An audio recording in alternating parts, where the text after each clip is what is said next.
Hello दोस्तों। मैं आप सभी लोगों का अपने यूट्यूब चैनल पे स्वागत करता हूँ। दोस्तों, आपके रीट लेवल 1 और लेवल 2 के जो एग्ज़ाम हुआ था 23 और 24 जुलाई को, तो दोस्तों उसके ऑफिशियल प्रश्न पत्र जो हैं वो आप लोगों के डाल दिए गए हैं रीट की बोर्ड की वेबसाइट पर। तो दोस्तों वहाँ से हम एक बी कोड का प्रश्न पत्र जो कि हमारे पास है। तो दोस्तों इसमें मैं आपको लोगों को साइकोलॉजी के आंसर की बता रहा हूँ फिलहाल। आप एक बार साइकोलॉजी के अपने आंसर्स चेक कर लेना कि आपके साइकोलॉजी में कितने प्रश्न सही हैं, और जो एक बार आंसर यदि आपको किसी में कन्फ्यूज़न हो तो आप कमेंट बॉक्स में लिख करके बता सकते हैं कि सर इस प्रश्न में आंसर थोड़ा डाउटेबल है। तो दोस्तों उसके ऊपर हम थोड़ा देख लेंगे। बाकी हमारी जो आंसर की होगी लगभग आप ये मान के चलिए कि आपको एक या दो प्रश्नों के अलावा दोस्तों लगभग 30 में से 27 से 28 प्रश्नों के उत्तर सही मिलेंगे।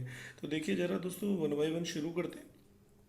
देखिए दोस्तों, पहला क्वेश्चन ये है कि कौन सी स्थिति समायोजन को बढ़ावा देती है। तो दोस्तों देखिए, तीव्र चिंता समायोजन को बढ़ावा नहीं दे सकती है, अपराध के बारे में सोच भी नहीं दे सकती है, बीमारी का डर ये भी नहीं दे सकता है। तो दोस्तों विक्षिप्त भय और चिंता से मुक्ति, तो दोस्तों इसमें डी आंसर होना चाहिए। इसके बाद देखिए दोस्तों, प्रतिभाशाली बालक के लक्षण क्या हैं। तो दोस्तों देखिए, प्रतिभा वाली जो सालक बालक होता है, एक तो वो वार्तालाप कम करता है, एक दोस्तों वो अभिव्यक्ति भी, मतलब जब वो वार्तालाप कम करेगा तो दोस्तों ऑब्वियस सी बात है कि वो अपनी अभिव्यक्ति भी कम ही रखेगा। तो ये दोस्तों इसमें जो आंसर है वो जिज्ञासा और अति सक्रियता, मतलब सेकंड और फोर्थ ऑप्शन होना चाहिए। इसके बाद दोस्तों बुद्धि लब्धि के लिए जो सूत्र किसने दिया। तो देखिए दोस्तों, यदि यहाँ पर आप लोगों का 100 से मल्टीप्लाई नहीं होता तो इसका आंसर स्टर्न होता, लेकिन यहाँ से 100 से मल्टीप्लाई कर रखा है तो इसका आंसर टर्मन होना चाहिए। इसके बाद दोस्तों सृजनात्मकता किससे संबंधित है। तो दोस्तों आप सभी जानते हैं सृजनात्मकता जो है वो अपसारी चिंतन से संबंधित होती है।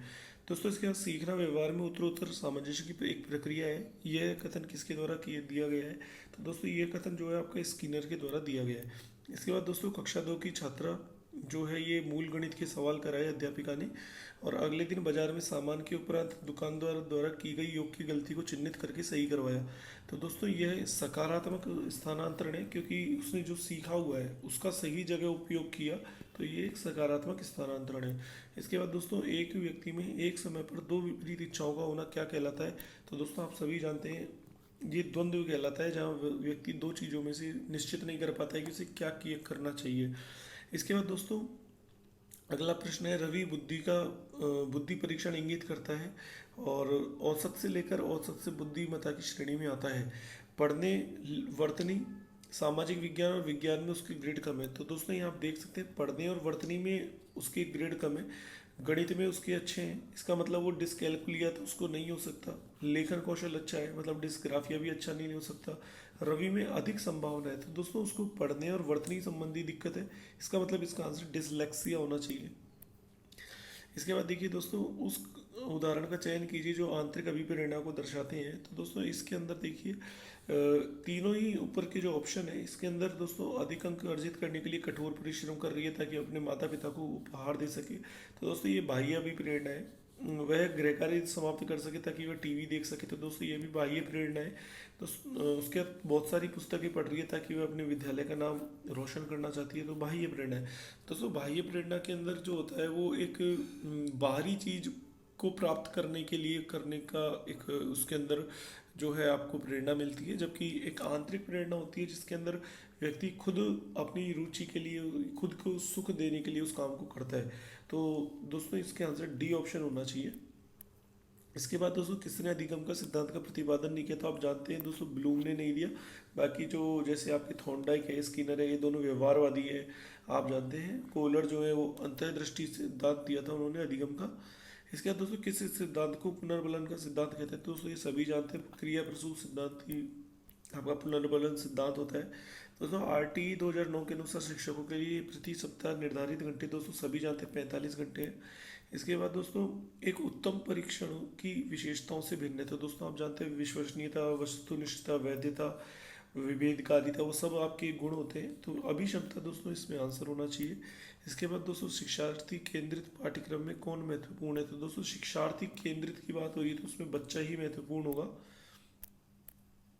इसके बाद दोस्तों ये थोड़ा अच्छा प्रश्न है कि बार बार बच्चों को सजा से बचने व इनाम पाने के लिए सीखने की गतियों में संलग्न होने के लिए क्या दर्शाता है।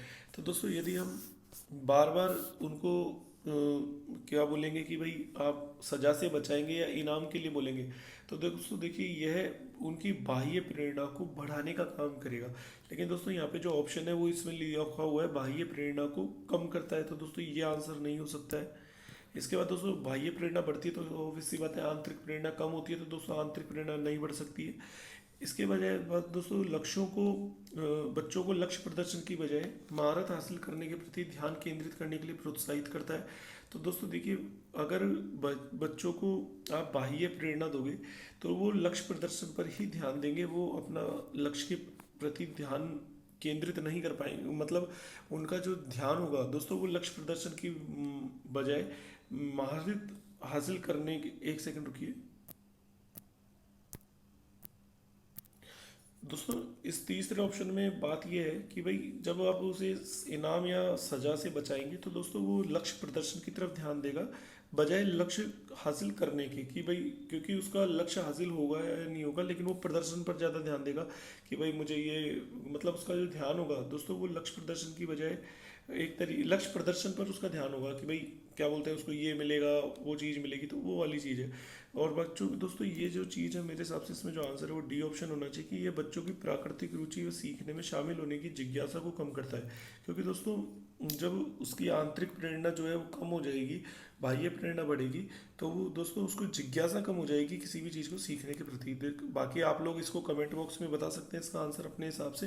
दोस्तों मुझे थोड़ा इसके अंदर ही एक एक सवाल दिए है जिसमें मुझे थोड़ा डाउट है कि इसमें आंसर का थोड़ा देखना पड़ेगा, ठीक है। उसके बाद दोस्तों क्रियात्मक अनुसंधान का जो अर्थ है वो ये है कि एक शोध जिसे तत्काल समस्या को हल किया जा सके। दोस्तों इसके बाद एनसीएफ 2005 के अनुसार एक शिक्षक की भूमिका आप जानते हैं फैसिलिटेटर सुविधादाता की होनी चाहिए।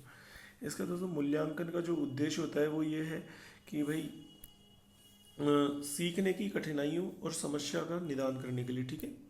इसके बाद दोस्तों एक चिंतनशील शिक्षक कक्षा में ऐसी परिस्थिति उत्पन्न करता है कि छात्र, तो दोस्तों यहाँ पर जो आंसर है वो ये होना चाहिए छात्रों और शिक्षकों में पारस्परिक अंतः क्रिया को प्रोत्साहन मिले।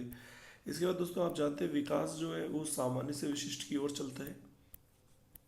इसके बाद दोस्तों विकास का सिद्धांत और सिर से पैर का क्रम, तो दोस्तों आप जानते हैं कि समीप और दू दू ये वाला जो है इसमें ऑप्शन दुराभिमुख, तो दोस्तों आप जानते हैं कि इसके अंदर शरीर के केंद्र से बाहर की ओर, मतलब पहले में आपका डी होना चाहिए। सिर पदाभिमुख दोस्तों इसमें सिर से पैर की ओर डी ए, तो दोस्तों आप देखेंगे तो आपको पहला ही ऑप्शन मिल जाएगा यहाँ पे। इसके बाद दोस्तों सबसे मेन चीज़ है कि परिपक्व जब तब होता है जब परिपक्वता और अनुभव के कारण क्रम मनुष्य में क्रमबद्ध और प्रगतिशील परिवर्तन होते हैं। दोस्तों इसका आंसर विकास होना चाहिए, ठीक है। इसका दोस्तों कौन सी बचपन की विशेषता नहीं है, तो दोस्तों इसके अंदर दोस्तों आपका बचपन की विशेषता आप जानते हैं प्राक, इसके अंदर दोस्तों वैसे सारे ही ऑप्शन तो कंफ्यूजिंग है, लेकिन दोस्तों यदि आप इंग्लिश में पढ़े तो दोस्तों यहाँ पे दिया हुआ है अर्ली चाइल्डहुड। अर्ली चाइल्डहुड दोस्तों अर्ली चाइल्डहुड का मतलब जहाँ तक मुझे लगता है इसमें पूर्व बाल्यावस्था से रिलेटेड बात हो रही है। और तो दोस्तों पूर्व बाल्यावस्था के अंदर देखो दोस्तों उसको खिलौनों की आयु बोलते ही आप जानते हो, सवाल का बच्चा करता ही है, अनुकरण भी बच्चा करना सीख जाता है। दोस्तों इसमें प्राक टोली आयु जो है दोस्तों ये भी वैसे तो होता है क्योंकि बच्चा जो है वो एक मतलब जिसको बोलते हैं कि गैंग में तो रहने लग जाता है, मतलब ग्रुपों में रहने लग जाता है और वो अस्थायी ग्रुप होते हैं। लेकिन दोस्तों यहाँ पर जो अब आंसर अब ये उत्तर बाल्यावस्था की विशेषता है जहाँ तक मुझे लगता है, तो शायद हो सकता है इसमें थोड़ा आंसर कंफ्यूजिंग है। बाकी ए ऑप्शन इसमें आंसर हो सकता है या एक बार देखना पड़ेगा दोस्तों इस क्वेश्चन को, ये काफ़ी अच्छा क्वेश्चन है। तो बाकी मैं इसके अंदर दोस्तों मेरे अनुसार तो इसमें आंसर ए ही होना चाहिए, ठीक है। इसके बाद दोस्तों प्रकृति एवं पोषण विवाद किससे संबंधित है, तो दोस्तों ये आनुवंशिकी और वातावरण, ठीक है।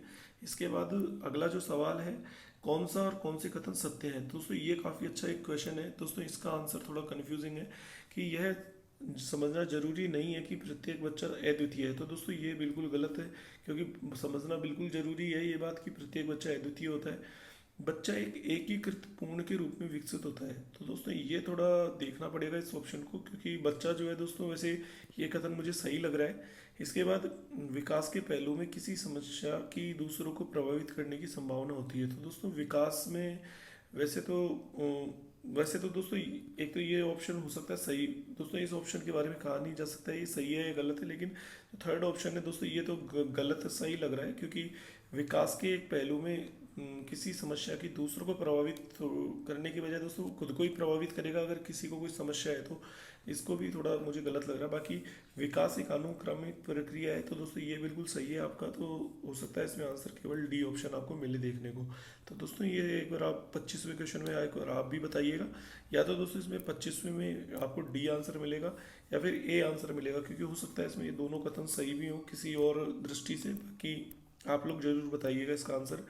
दोस्तों इसके बाद स्कूलों को व्यक्तिगत भिन्नताओं का ध्यान रखना चाहिए, क्योंकि दोस्तों देखिए इसके अंदर बात ये होती है कि समझने के लिए कि भाई छात्र सीखने में समर्थ और असमर्थ क्यों हो रहे हैं, इसका सही आंसर यही हो रहेगा। इसके बाद दोस्तों 16 वर्ष की आयु का बच्चा बुद्धि लब्धि में 75 अंक प्राप्त करता है तो उसकी मानसिक आयु दोस्तों इसमें 12 आंसर आएगा आपका। इसके बाद दोस्तों आपका प्रत्येक व्यक्ति का कार्य जो है निश्चित योग्यताओं का प्रतिबिंब होता है। विशेष कार्य को करने में व्यक्ति अपनी समस्त मानसिक योग्यताओं में कुछ को प्रतिदर्श के रूप में चुनाव कर लेता है। तो दोस्तों आप जानते हैं प्रतिदर्श का जो सिद्धांत है थॉमसन ने दिया था, आप जानते हैं इस बात को। इसके बाद दोस्तों कौन सी व्यक्तित्व की विधि प्रक्षेपी विधि है, तो दोस्तों ये आप TAT टेस्ट आप जानते हैं।